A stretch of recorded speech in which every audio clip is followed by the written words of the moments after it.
चुनाव लड़ने लड़ाने वालों का तो मालूम नहीं, लेकिन इसे कवर करना रोमांचक है, और खास तौर पे जब चुनाव उत्तर प्रदेश के। हमारे साथ बात करने के लिए इस वक्त एक ऐसे बड़े प्लेयर हैं उत्तर प्रदेश के, जिनका बहुत कुछ स्टेक पे लगा है, और उन्हें इस बात का अच्छा खासा ज्ञान है, और इसलिए वो कोई कसर बाकी नहीं छोड़ना चाहते हैं, नहीं छोड़ रहे हैं। हम बात कर रहे हैं बीजेपी के राष्ट्रीय अध्यक्ष अमित शाह से।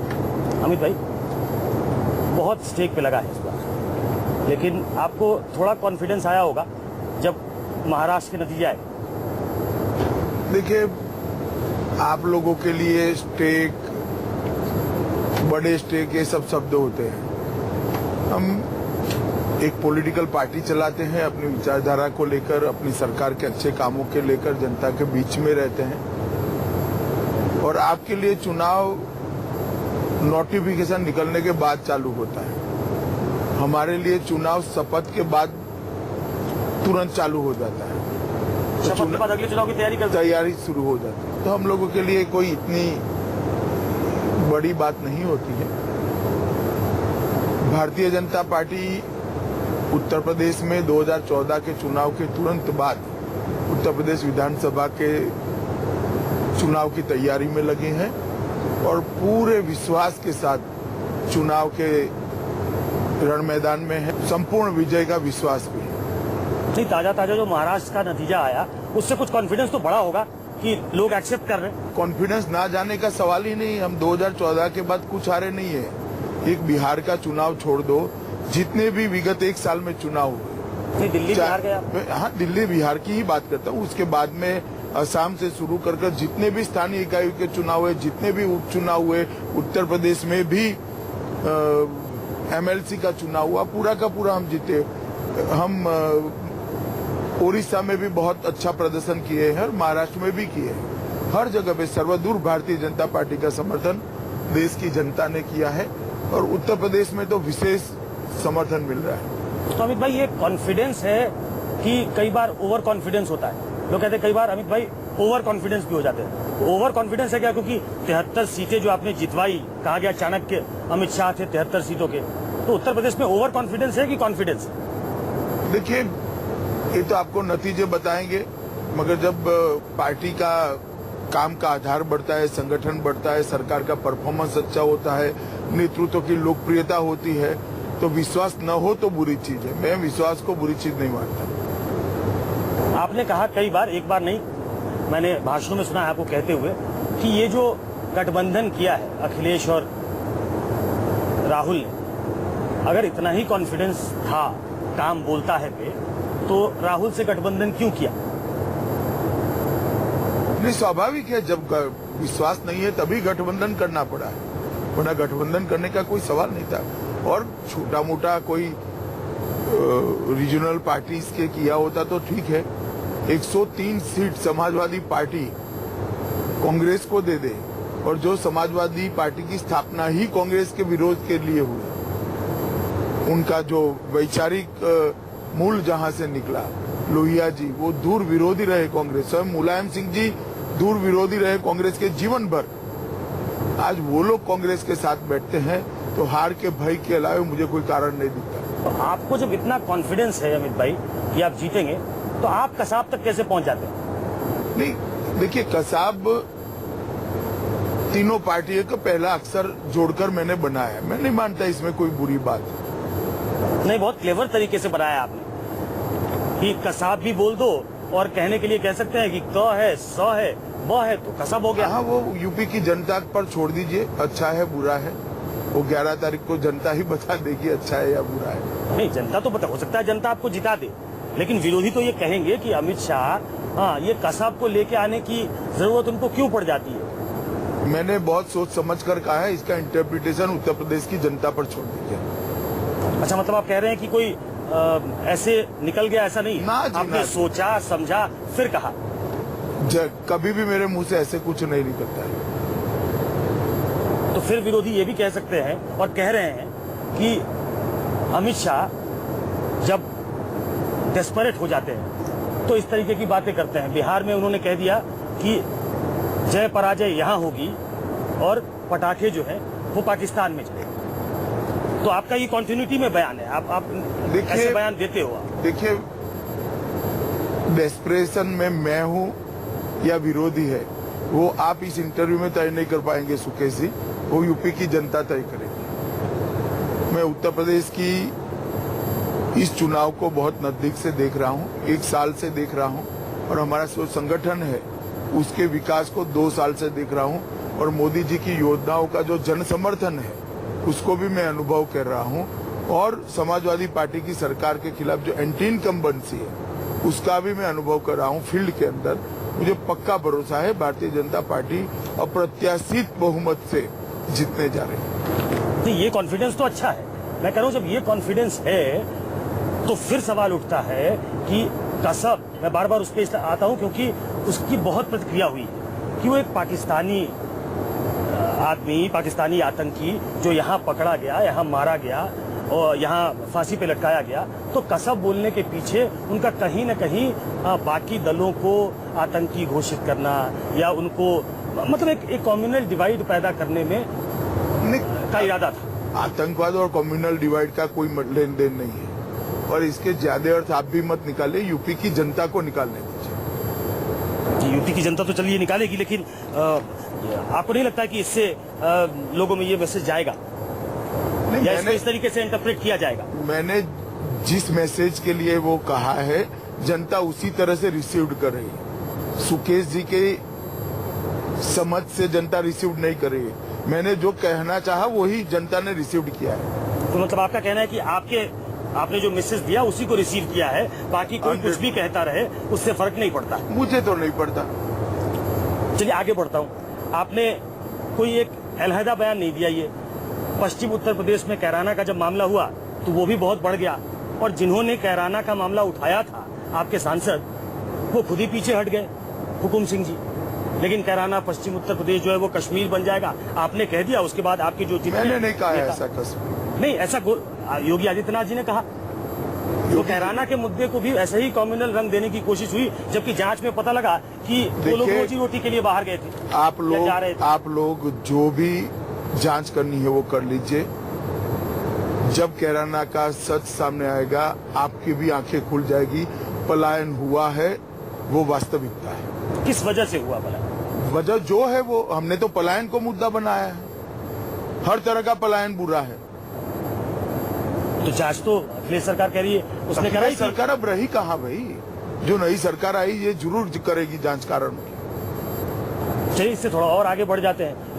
इसी क्रम में जो ऐसे ही बयान जो आते हैं, आपने इस बार घोषणा पत्र का नाम दिया संकल्प पत्र। अच्छा लगता है सुनने में। और मुस्लिमों को लेके जो आपने उसमें बातें कही, तो मोटे तौर पे जो मुझे समझ में आया, आपने उसमें 3 तलाक का मुद्दा उठाया प्रोमिनेंटली।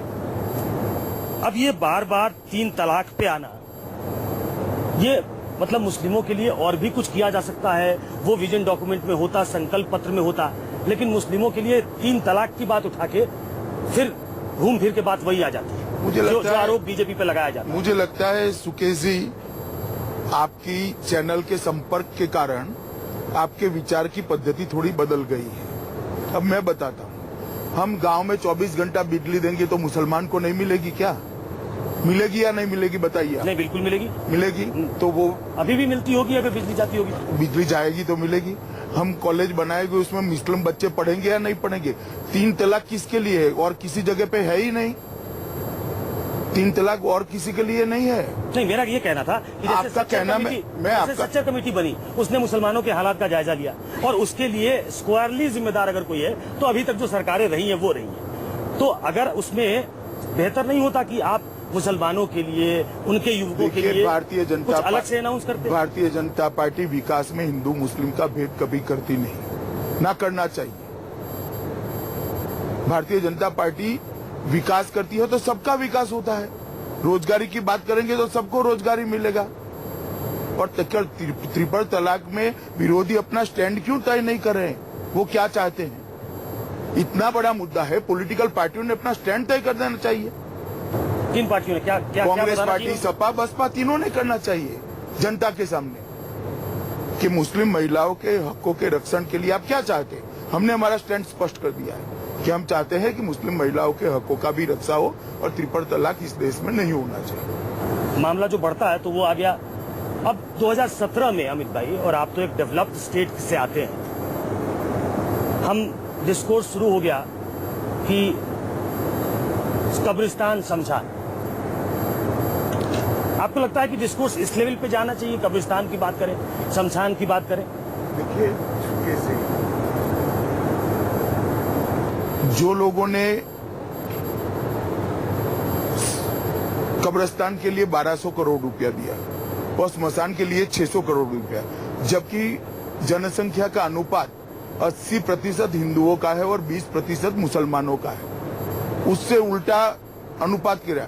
इसको आप क्या कहते हैं? किस प्रकार का प्रशासन है? किस प्रकार का प्रशासन है? आप मुझे समझाइए ना। और अगर ये भावना लोगों के मन में पड़ी है कि कम्युनल रंग से रंग कर यहाँ की सरकार एडमिनिस्ट्रेशन को भी कम्युनल कलर करती है और उसको उजागर करते हैं, तो हमारा फर्ज नहीं है क्या? इसमें आपत्ति क्या है? ये वास्तविकता है या नहीं है? नहीं, इसको क्या हम ऐसे देख सकते थे कि जैसे शौचालय प्रधानमंत्री कह रहे हैं कि हमने बनवाया, तो क्या हम ये सोच सकते थे कि भाई आप सरकार में आए, अगर शमशान कम बने हैं तो केंद्र सरकार अपनी तरफ से इनिशिएटिव ले और राज्य सरकार को कहे कि आप बनवाओ? नहीं, हमने लिया, बहुत सारी चीजों में लिया है। देखिए, हमने इतना ही कहा है कि राज्य सरकार भेदभाव कर रही है और ये वास्तविकता है। अगर केंद्र सरकार शौचालय बनाने में धर्म का भेदभाव करे तो विपक्ष ने मुद्दा उठाना चाहिए।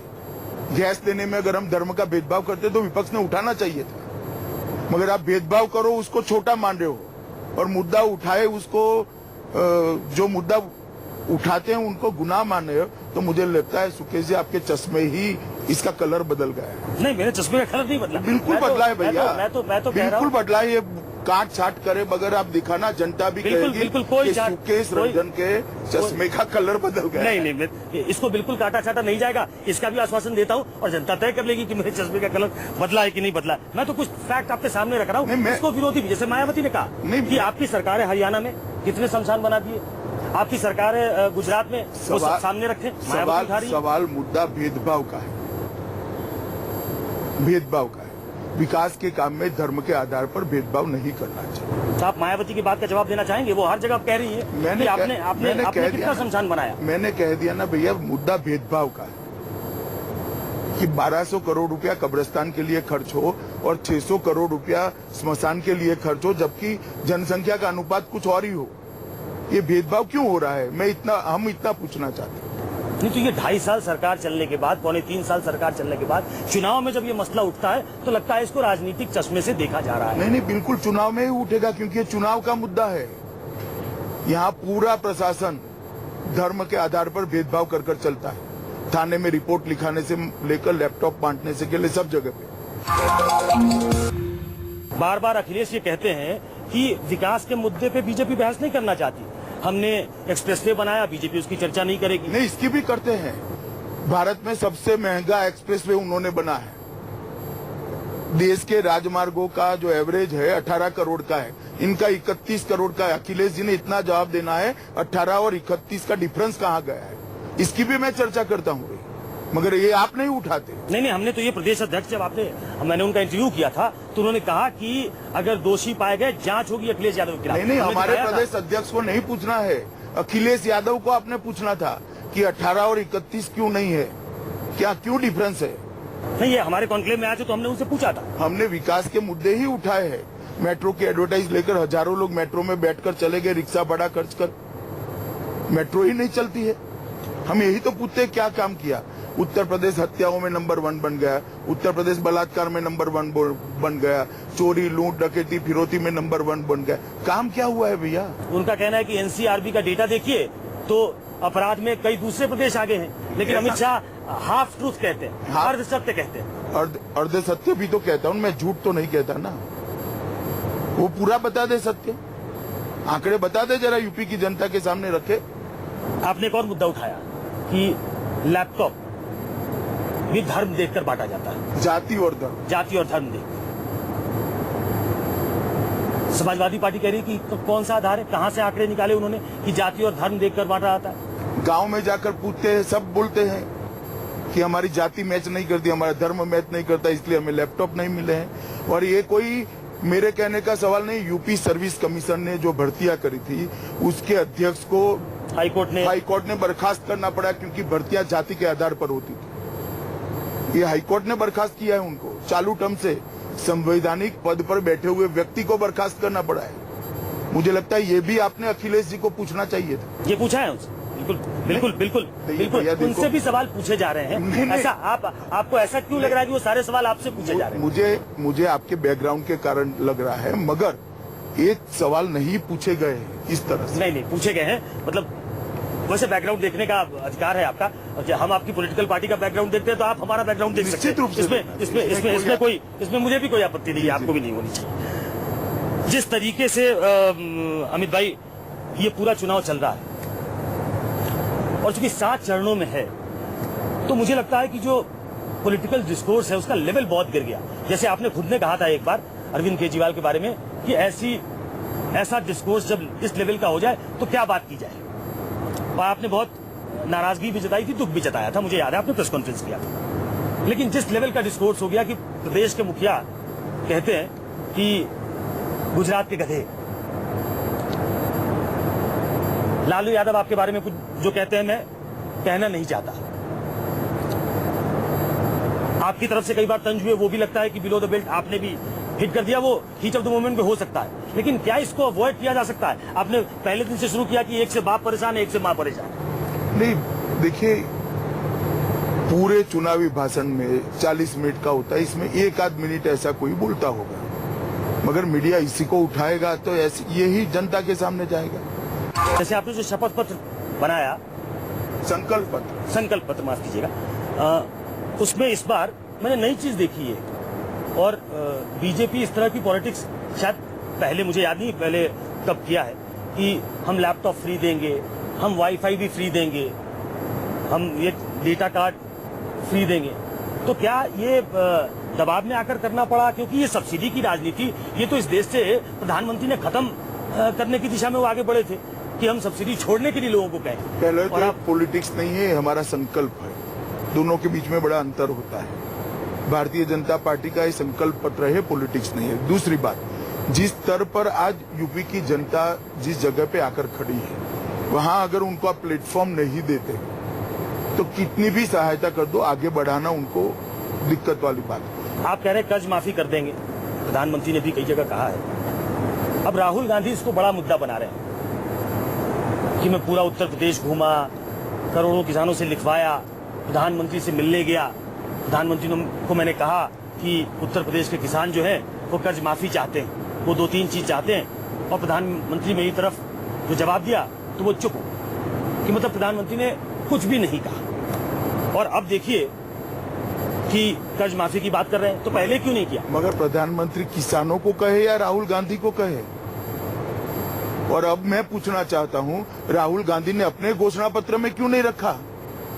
प्रधानमंत्री को तो इतना बड़ा दस्तावेज देने गए, जब घोषणा पत्र बनाया तब क्यों भूल गए? उन्होंने जो घोषणा पत्र बनाया उसमें उन्होंने स्वयं माफी की बात नहीं की।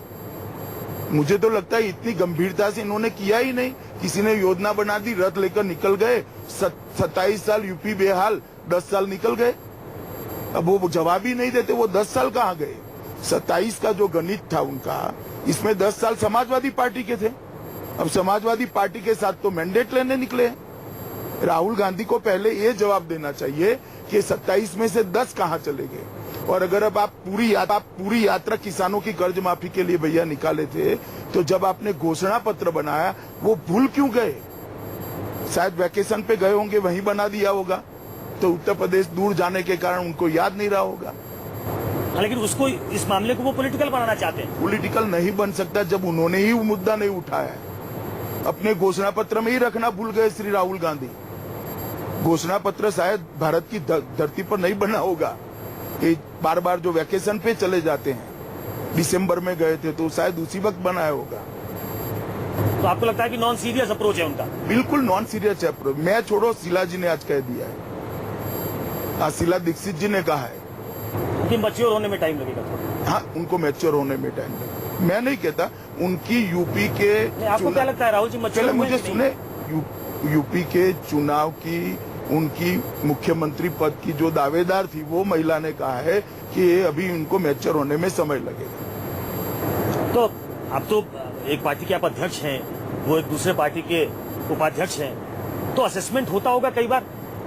आप कैसे असेस करते हैं राहुल गांधी को? मेरे असेसमेंट करने का कोई इसमें जरूरत भी नहीं है। असेसमेंट यूपी की जनता ने करना है और शीला जी ने करना है। तो कई बार लोग कहते हैं कि वो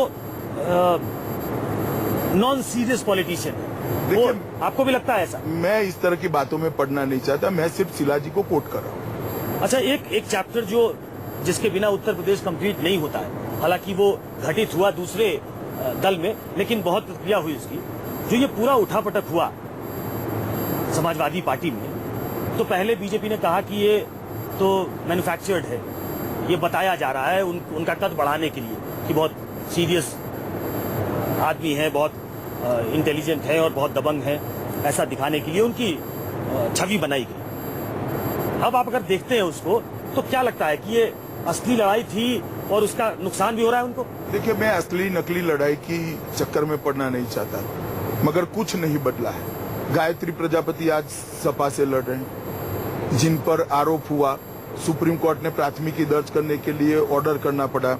वो वर्मा है, जिन पर आरोप है, बाद में वो महिला की हत्या भी हो गई, वो भी सपा से लड़ रहे हैं। शिवपाल सिंह जी भी सपा से लड़ रहे हैं, आजम जी भी सपा में ही है, अतीक अहमद भी सपा में है। सारे विधायकों के टिकट रिपीट कर दिए। अब बदल क्या गया जी? जिन पे आरोप लगा वो कह रहे हैं कि आरोप तो ऐसे बहुत सारे लोगों पे लगे भैया, मगर तो मुझे क्यों बलि का बकरा बनाते हो? मैं इतना कहता हूँ, जो बदलने का दावा कर रहे हैं वो बदल क्या गया? सारे के सारे विधायकों को टिकट दे दिया, और अगर सारे विधायकों को टिकट दिया तो सरकार तो विधायकों से ही बनती है। तो ये आपको लगता है ये मिशन क्लीन चल रहा था क्या? मैं इस पर टिप्पणी करना नहीं चाहता, मगर जो भी चल रहा था, यूपी की सरकार भरोसा नहीं कर रही, यूपी की जनता भरोसा नहीं कर रही। एक बड़ी इंटरेस्टिंग चीज हुई है अमित शाह जी, अमर सिंह जी जो उनके बड़े करीबी थे, आज उन्होंने कहा है कि अब मेरे फेवरेट लीडर जो है वो मुलायम सिंह नहीं रहे, मोदी हो गए। चलिए, अमर सिंह जी का खुद का अभिप्राय है, इसमें मेरा कोई टिप्पणी करने का औचित्य ही नहीं जी। तो क्या अमर सिंह बीजेपी की तरफ बढ़ रहे हैं क्या? नहीं, ऐसी कोई सूचना हमारे पास नहीं है, ना संदेश भी। लड़ाई है अमित भाई जो चल रही है, वो मायावती का ये कहना है कि बीजेपी हवा में है। हालांकि बड़ी दिलचस्प बात है, आप भी कह रहे हैं 265 का तो आपका लक्ष्य था, आपके नेता कहते हैं कि 300 हम जीतेंगे जी, 300 के आसपास। 300 कहती है गठबंधन हम जीतेंगे, और 300 कह रही है मायावती हम जीतेंगे। तो ऐसे में तो 900 सीटें चाहिए। लेकिन आपको लगता है कि मायावती को हमेशा अंडररेट किया जाता है और वो हो सकता है कि वही आपके टक्कर में हो? होने को तो कुछ भी हो सकता है, मगर आप 2014 ही भूल जाते। पूरे उत्तर प्रदेश में मायावती जी को एक भी सीट नहीं आई, और जिस दिन मतदान समाप्त हुआ उस दिन मायावती जी ने एक स्टेटमेंट कर दिया कि हम जब बीजेपी को सीट कम पड़ेगी बीजेपी का समर्थन नहीं करेंगे। परिणाम आए तो समर्थन करने के लिए उनके पास कुछ नहीं था और हमारी सीटें कम नहीं पड़ी थी। एक रह के, और इसमें जो पॉलिटिकल लोग हैं वो उनका अपना आकलन है, और खासतौर पे अभी डिम्पल यादव बहुत प्रचार कर रही है और वो सबसे ज्यादा कह रही है, और अब अखिलेश यादव भी कहने लगे हैं कि 3 बार राखी तो बांध चुके हैं लोग मायावती को, तो ये मिल जाएंगे बाद में। देखिए, किसी से मिलने का सवाल ही नहीं है। भारतीय जनता पार्टी 2/3 बहुमत से मजबूत सरकार बनाने जा रही है। किसी को समर्थन देने का या किसी का समर्थन लेने का कोई क्वेश्चन डज नॉट अराइज। वैसे आप कहेंगे कि हाइपोथेटिकल सवाल है, लेकिन कई बार राजनीति में ऐसा वाकया होता है, अगर कहीं कुछ कम पड़ जाए तो क्या आप ऑन रिकॉर्ड ये कह सकते हैं आज कि मायावती से समर्थन लेने का सवाल ही नहीं है, हम दोबारा चुनाव में जाएंगे? सुकेश जी, किसी से समर्थन लेने का सवाल नहीं है, कुछ कम नहीं पड़ने वाला है। काउंटिंग के दिन दोपहर को 1 बजे मेरा ये स्टेटमेंट रिपीट कर आपकी चैनल पे दिखा देना। काउंटिंग के दिन 11 मार्च 2017 को दोपहर को 1 बजे भारतीय जनता पार्टी की 2/3 बहुमत के साथ सरकार बन जाएगी। मैं एक बार फिर से कोशिश कर लेता हूं आपसे कि हाइपोथेटिकल है अगेन, आप ये कह सकते हैं कि सवाल ही नहीं है मायावती के साथ अब भारतीय जनता पार्टी का कभी भी कोई गठबंधन का इरादा नहीं हो सकता, गठबंधन हो ही नहीं सकता। हमारा जिनसे गठबंधन होना था चुनाव के पहले हो चुका है और अब भारतीय जनता पार्टी को किसी की जरूरत नहीं है। हम 2/3 बहुमत के साथ सरकार बनाने जा रहे हैं। मायावती ने कहा कि प्रधानमंत्री ने जिस तरीके से उन पर हमला किया, बहन जी संपत्ति पार्टी, तो उन्होंने कहा कि मैंने भी आज जब दलित की बेटी को छेड़ोगे तो मैं भी सोच के आई हूं, मैं 2 कदम आगे चलती हूं। तो वो निगेटिव दलित मैन है नरेंद्र दामोदर दास मोदी। इस पे कोई टिप्पणी है आप? नहीं, मैं मायावती जी की बातों पर अक्सर टिप्पणी नहीं करता। एक चैप्टर जो बार बार विरोधी उठाते हैं, आपके 73 सांसद जीत गए, 71 आपके और 2 आपके इसके, तो बहुत सारे सांसद हैं। आप पहले कई बार कह चुके हैं कि सबकी बातों को गंभीरता से लेने की जरूरत नहीं है, जो आधिकारिक तौर पे कहा जाए उसको सही मानिए। अब जैसे योगी आदित्यनाथ तो प्रवक्ता नहीं है, लेकिन हर दूसरे दिन जो उनका बयान होता है वो लगता है कि पोलराइज करने के लिए होता है, चाहे वो साक्षी महाराज हो, चाहे योगी आदित्यनाथ हो या Amit Shah. Once and for all ये कह नहीं सकते कि इस तरीके के बयान जो पोलराइज करने वाले हो वो नहीं दिए जाएंगे। देखिए, उत्तर प्रदेश में सरकार ही पोलराइज करने के लिए चली है, तो आप भी पोलराइज करेंगे ना? हम पोलराइज नहीं करेंगे, सरकार पोलराइज करने के लिए चली, ये हम ना। सरकार चलाने की जिम्मेदारी जिनकी थी उन्होंने पोलराइज कर ही सरकार चलाई है। तो हम जनता के सामने रखते हैं कि फैसला करिए, आपको पोलराइजेशन करने वाली सरकार चाहिए या डेवलपमेंट करने वाली सरकार चाहिए। ये तो हम रखेंगे भैया, ये हमारा चुनाव में जनता के जो पिंच करता है, जनता को जो दर्द देता है, वो मुद्दे हम नहीं उठाएंगे जनता के सामने। कई बार वो फ्लेयर भी करता है अमित भाई, उससे नुकसान होता है, हो सकता है, मगर सोसाइटी डिवाइड होती है। ऐसी सरकार चलाने से भी सोसाइटी डिवाइड होती है। जिस तरह से 5 साल सरकार चली है, सोसाइटी डिवाइड हुई है। हम क्या कर सकते हैं? तो 2 wrongs cannot make a right। नहीं, 2 wrongs नहीं है, हम उन्होंने जो किया है उसको बता रहे हैं। जो जिसपे आके बात रुक जाती है, थम जाती है, और वो भी विपक्षी के बाद उठाते हैं कि हमारे पास तो एक अखिलेश यादव है और उनके हिसाब से वो एक बड़ा क्लीन फेस है। मायावती कहती है मेरा तो प्रूवन ट्रैक रिकॉर्ड है, हमारे टाइम में तो लॉ एंड ऑर्डर का देख लो आप, बिल्कुल सही था। और इनके पास तो इनको एक चेहरा ही नहीं मिल पाया। तो अमित शाह को कोई चेहरा क्यों नहीं मिल पाया? नहीं, चेहरा मिल नहीं पाया कहना सुकेश जी ठीक नहीं है। हमने चुनावी रणनीति के आधार पर, चुनावी रणनीति के तहत चेहरे को घोषित करना उचित नहीं माना है। हमारे जितने भी चेहरे ये दोनों से अच्छे, और उत्तर प्रदेश की जनता को भी ये मालूम। और भारतीय जनता पार्टी संगठन के आधार पर चलने वाली पार्टी, जातियों के आधार पर चलने वाली पार्टी नहीं है। नहीं, तो जैसे आप गोवा गए थे और वहां आपने एनफ हिंट दे दिया कि मनोहर पर्रिकर आ जाएंगे। ऐसा मैंने नहीं कहा, मैंने ऐसा कहा है कि अभी तय नहीं है कि गोवा का मुख्यमंत्री कौन बनेगा। लेकिन नितिन गडकरी गए, उन्होंने तो मनोहर पर्रिकर का नाम, उन्होंने भी ये कहा कि ये तय नहीं है कि कौन बनेगा, दिल्ली से भी आ सकता है। तो आज कुछ खुलासा कर दीजिए कि क्या उनको जीतने की स्थिति में भेज देंगे क्या?